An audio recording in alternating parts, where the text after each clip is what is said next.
안녕하십니까. 길버드 아카데미 과학과 강사 조순형입니다.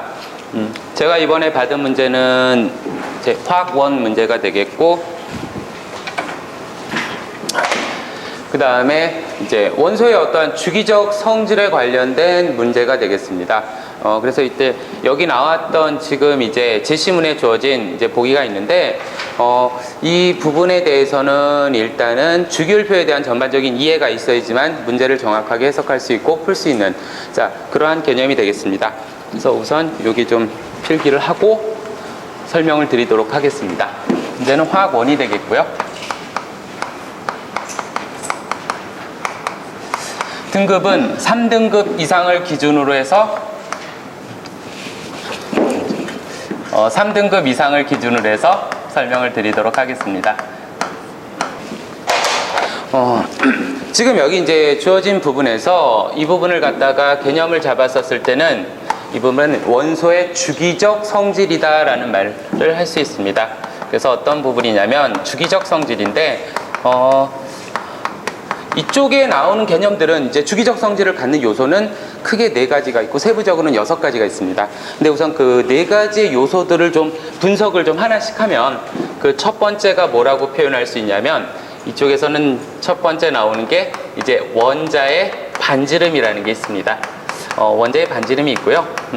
그 다음에 이제 두 번째 나오는 것은 요걸 1-1이라고 할 수 있는데, 이온의 반지름이 있습니다. 원자의 반지름 더불어서 이제 이온의 반지름이 있고, 그 다음에 두 번째로 나오는 게 이제 이온화 에너지라는 부분이 있습니다. 이온이 될 때의 에너지죠. 그 다음에 세 번째는 이쪽에 나오는 게 전자 친화도라는 개념이 있습니다.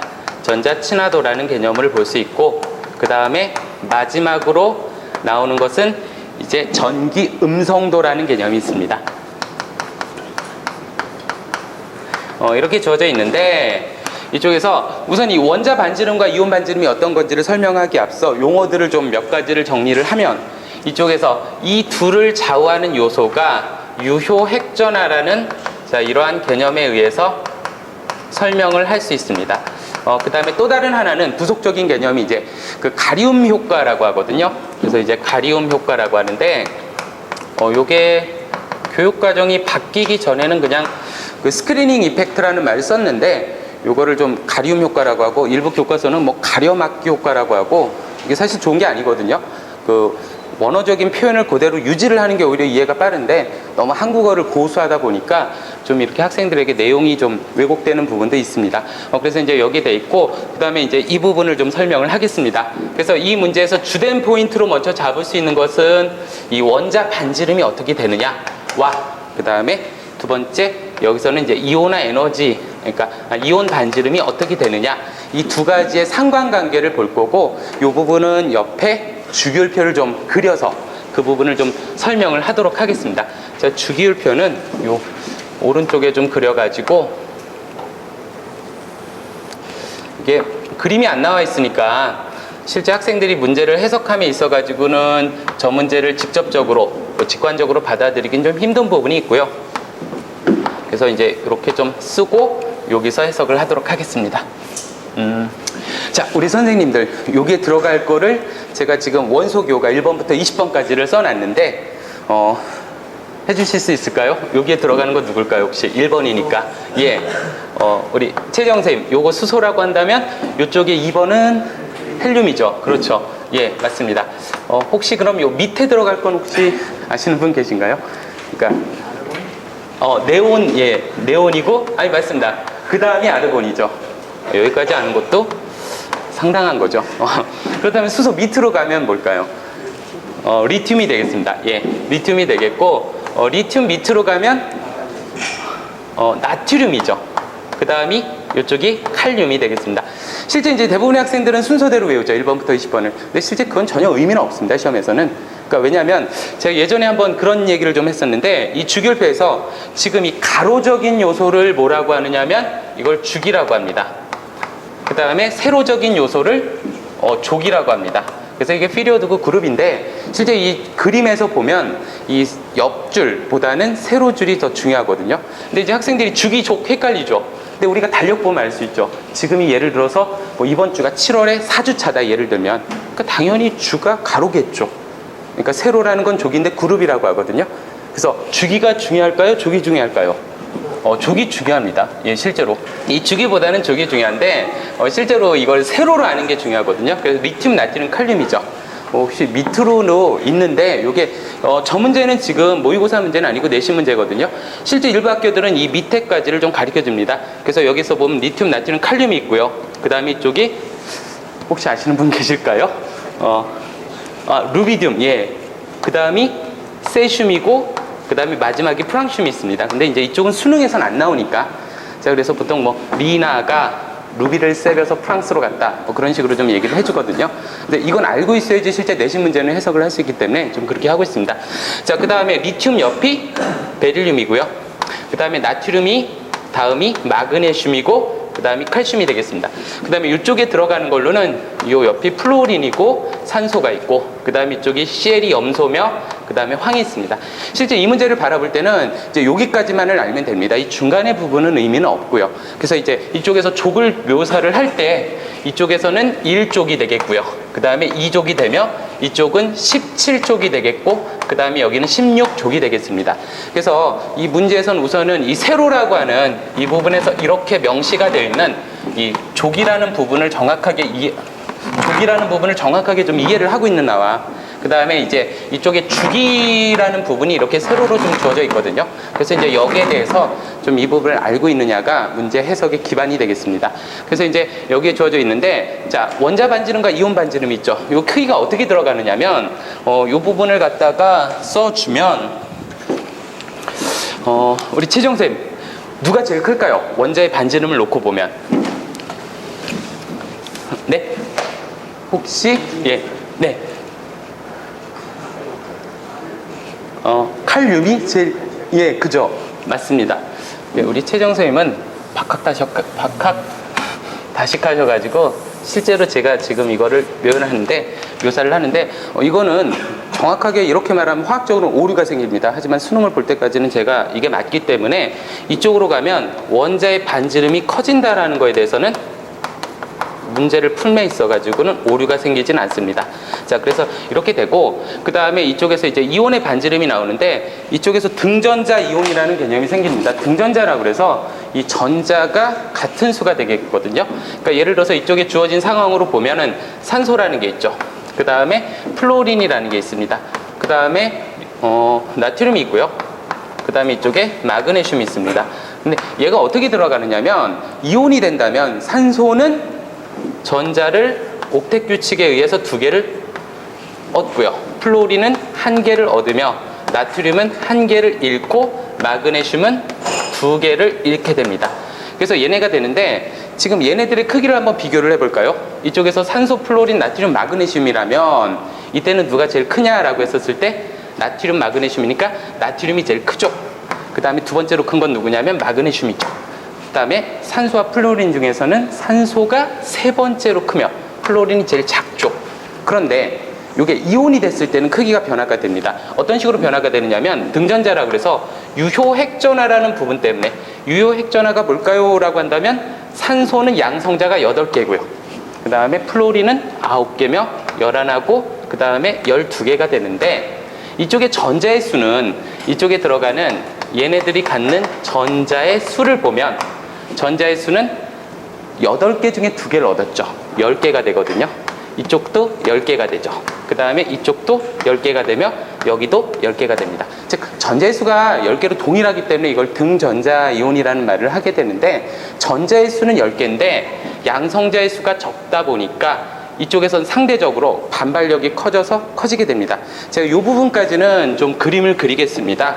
그래서 우리 최용진 선생님 지금 문제 열심히 풀고 계시니까, 예를 들면 양성자를 기준으로 해서 제가 산소를 그린다. 그럼 산소는 양성자가 8개가 되거든요.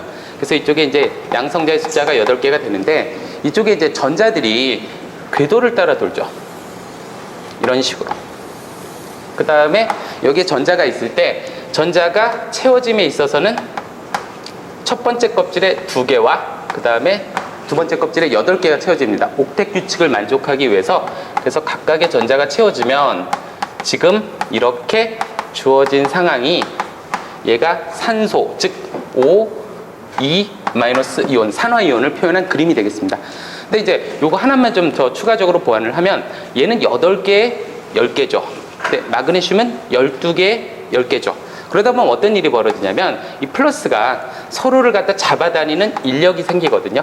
그래서 이 인력에 의해서 실제로 이제 전자 껍질 사이에 이 전자들이 좀 수축하는 걸 볼 수 있습니다. 그래서 이제 이러한 힘을 유효 핵전화라고 하고, 그 다음에 이쪽에 나오는 제가 지금 쓴 가리움 효과라는 것은 이 전자와 전자 사이의 반발력에 의해서 실제로는 이게 수학적인, 그러니까 이걸 계산을 해보면 정확한 그 힘이 성립이 되지 않는 이유는 이쪽에 보면 지금 이 전자와 전자 사이에는 반발력이 생기기 때문에 그러한 전체적인, 그러니까 이 전자와 핵 사이의 어떠한 전체적인 힘의 합을 얘를 갖다 표현을 함에 있어서 그 힘을 가리움 효과라고 표현을 합니다. 그래서 이제 여기까지가 지금 나왔던 내용들에 대한 설명을 하는 이제 문제 해석의 기본적 내용이 되겠는데, 이제 이걸 가지고 설명을 하고 마지막으로 전자 껍질이 이쪽에 들어가는 걸로 치면 수소는 1주기니까 하나죠. 2주기니까 2개고 3개며 4개라고 볼 수 있습니다. 그래서 이렇게까지 좀 한다면 이 문제를 바라보는 일단은 문제 분석에서의 기본적인 설명은 마무리가 된다라고 할 수 있습니다. 그래서 이 부분까지를 놓고 이제 제가 3분에 맞춰 설명을 드리도록 하겠습니다. 자, 주어진 문제들을 보면 일단 문제상에서 그 보기 1번의 진수를 좀 보겠습니다. 나트륨과 나트륨 이온으로 될 때 전자 껍질의 수가 작아짐으로 반지름이 작아진다 그랬거든요. 자, 나트륨의 원자는 3주기에 있습니다. 3주기 1족인데 나트륨이 전자를 한 개를 잃는다. 자, 그렇다면 보기 1번에서는 NA라는 애가 나트륨 이온이 되거든요. 그래서 Na 플러스가 되겠고, 그러면서 전자를 하나 잃어버리게 됩니다. 어떤 일이 벌어질까요? 라고 한다면 나트륨은 껍질이 3개거든요. 이쪽에 하나의 껍질이 있고 그 다음에 열하나기 때문에 이쪽에 전자가 있습니다. 근데 이쪽에 전자가 없어지면서 즉 껍질이 사라지죠. 고로 이때는 크기적인 대소 관계를 비교를 하면 나트륨 이온과 나트륨 원자와 나트륨 이온 중에서는 누구의 크기가 크냐? 나트륨 이온이 크다 볼 수 있습니다. 그렇기 때문에 1번의 진술은 맞는 진술이 되겠습니다. 그래서 1번은 맞는 진술이 되고요. 자, 보기 2번의 진술을 좀 보겠습니다. 자, 보기 2번을 보면 지금 칼륨 이온과 그 다음에 염화 이온은 전자의 수가 같으므로 반지름은 같다 그랬거든요. 근데 이 부분을 갖다가 동일하게 쓸 수가 있습니다. 자, 2번에서는 어떤 걸 쓸 수 있느냐라고 한다면 지금 칼륨 이온이라는 것은 자, 얘가 19번이 되겠고요. 그 다음에 이쪽에 Cl-라는 건 17번이 되거든요.